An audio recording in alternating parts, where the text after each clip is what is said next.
السلام عليكم، ازيكم حبايبي؟ عاملين ايه؟ وحشتوني جدا من القصة اللي فاتت.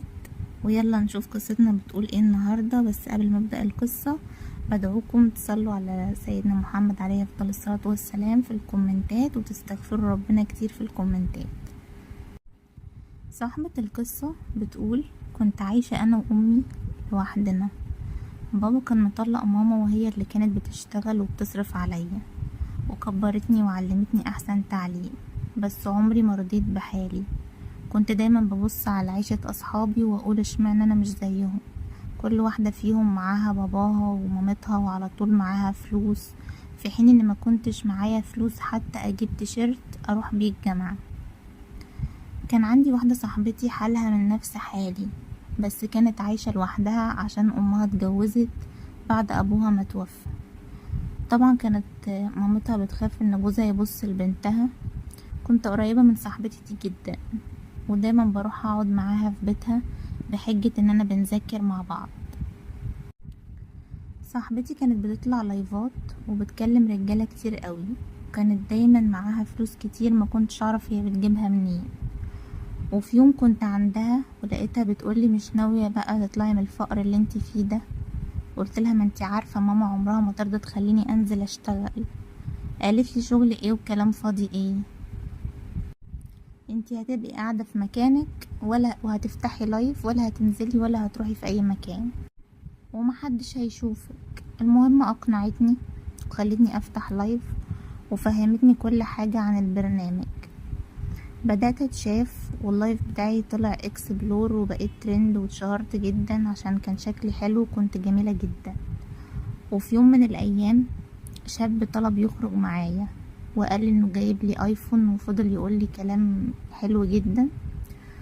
قلت لصاحبتي، قالت لي: اخرجي معاه طبعا، انتي تبقي هبلة لو رفضتي. وفعلا خرجت معاه، وجاب لي هدايا كتير جدا وايفون من الغالي جدا.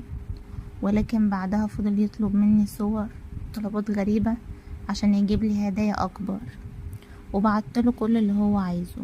وفي يوم من الايام جات لي اغرب رسالة على الخاص.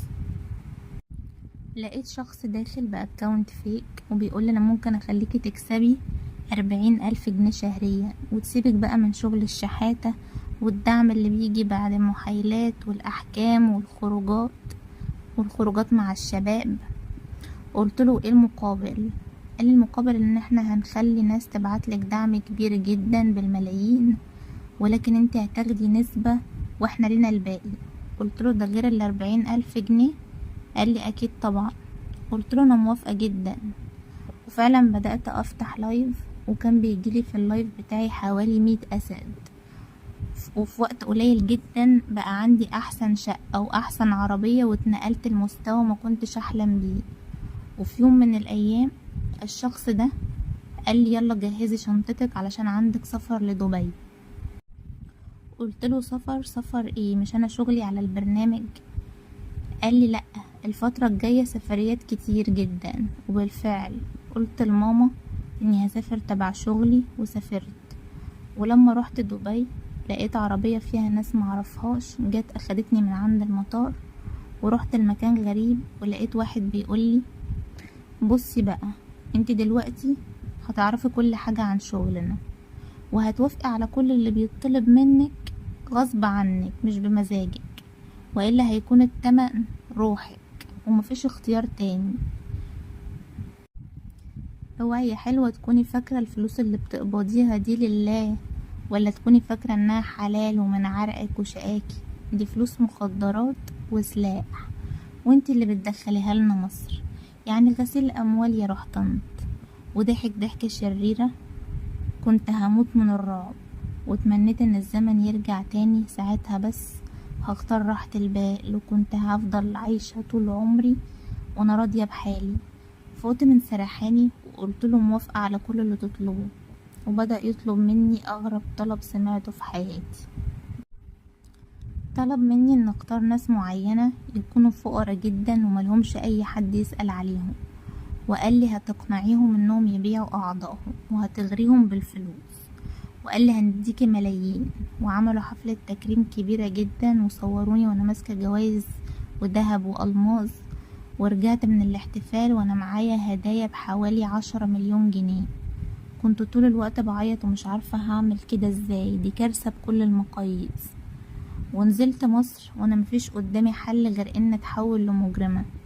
قعدت افكر كتير جدا وما كنتش بنام. لجأت لربنا سبحانه وتعالى واتوضيت وصليت ودعيت ان ربنا ينجيني من المصيبة دي، وانا مش عايزة فلوس ولا اي حاجة.